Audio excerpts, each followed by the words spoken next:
I will say I very much like this film, and I very much know Annie in many ways too. So I guess how did the process of I guess finding Annie and kind of got going through like who she is and her history in your mind? Like how was that process like?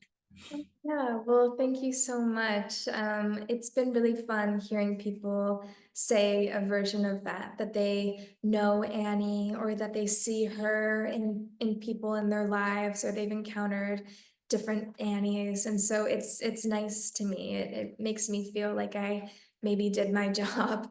Um, but yeah, I mean, there was a lot of physical preparation, a lot of emotional, psychological preparation I had to do. I think I started small just in terms of trying to get to know her, asking myself lots of questions about who she is and her morals, random things like what kind of cigarettes she smokes and just starting small, trying to get to know her. And I think eventually I got to a place where I felt like I was just able to step onto set and embody her in a realistic way.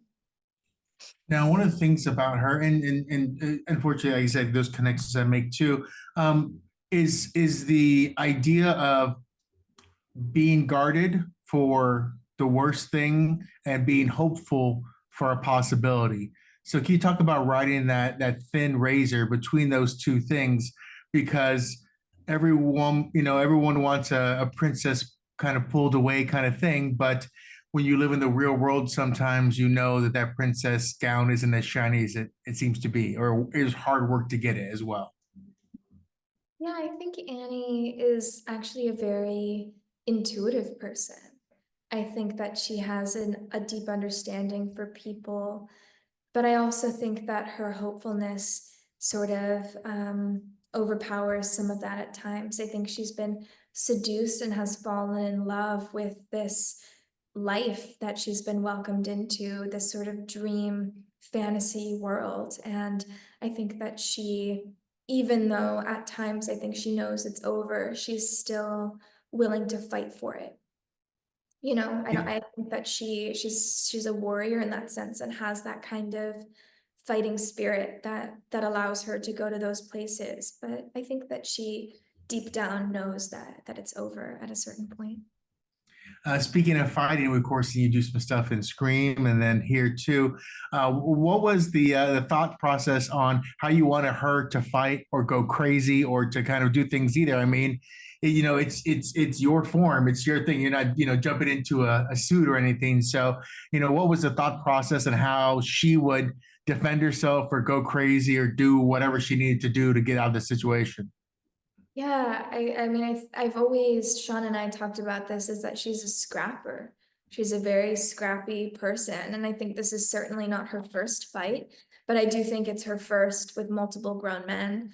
But you know, in those moments, like she's fighting for her life. I don't think she knows what's going to happen to her. I think from an audience's perspective, you're able to see the absurdity of these situations, which are inherently funny, but to her, like this is her life.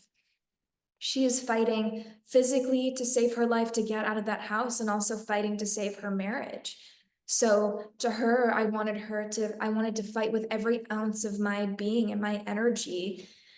And I never wanted her to stop vocally as well. I wanted her to constantly be going and saying things and never give up. And so that's just kind of where I was thinking in my head of how I wanted her to fight.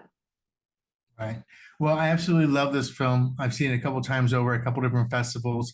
And the number one thing that comes up when I talk to people is always what they think happens the next day after everything. And that kind of tells a lot about who they are and what they think. So I'm going to leave it there, but I thank you very much. And we look forward to chatting with you again.